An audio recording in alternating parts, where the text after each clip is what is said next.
Shall I compare thee to a summer's day? Thou art more lovely and more temperate. Rough winds do shake the darling buds of May, and summer's lease hath all too short a date. Sometime too hot the eye of heaven shines, and oft is his gold complexion dimmed, and every fair from fair sometime declines, by chance or nature's changing course untrimmed.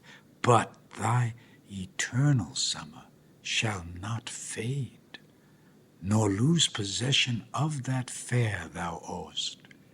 Nor shall death brag thou wanderest in his shade, when in eternal lines to time thou growest.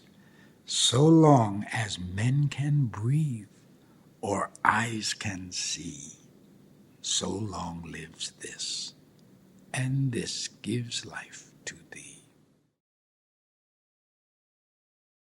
When in disgrace with fortune and men's eyes, I all alone beweep my outcast state, and trouble deaf heaven with my bootless cries, and look upon myself and curse my fate, wishing me like to one more rich in hope, featured like him with friends possessed, desiring this man's art and that man's scope, with what I most enjoy, contented least. Yet in these thoughts myself almost despising, haply I think on thee, and then my state, like to the lark at break of day arising from sullen earth, sings hymns at heaven's gate. For thy sweet love remembered such wealth brings, that then I scorn to change my state with kings. Whilst I alone did call upon thy aid, my verse alone had all thy gentle grace. But now my gracious numbers are decayed, and my sick muse doth give another place. I grant, sweet love, thy lovely argument deserves the travail of a worthier pen. Yet what of thee thy poet doth invent, he robs thee of, and pays it thee again. He lends thee virtue, and he stole that word from thy behavior. Beauty doth he give, and found it in thy cheek. He can afford no praise to thee, but what in thee doth live.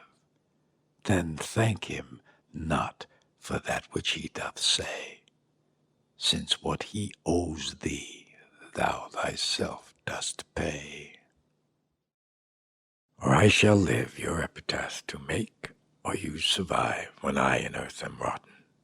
From hence your memory death cannot take, although in me each part will be forgotten. Your name from hence immortal life shall have, though I once gone, to all the world must die. The earth can yield me but a common grave, when you entombed in men's eyes shall lie.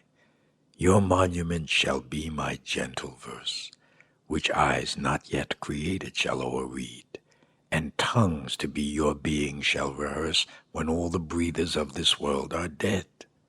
You still shall live. Such virtue hath my pen, where breath most breathes, even in the mouths of men.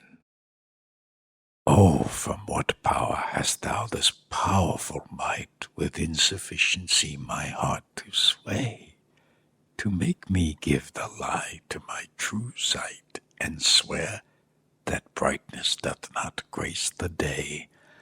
Whence hast thou this becoming of things ill, that in the very refuse of thy deeds there is such strength and warranties of skill, that in my mind thy worst all best exceeds? Who taught thee how to make me love thee more, the more I hear and see just cause of hate? Oh, though I love what others do abhor, with others thou shouldst not abhor my state.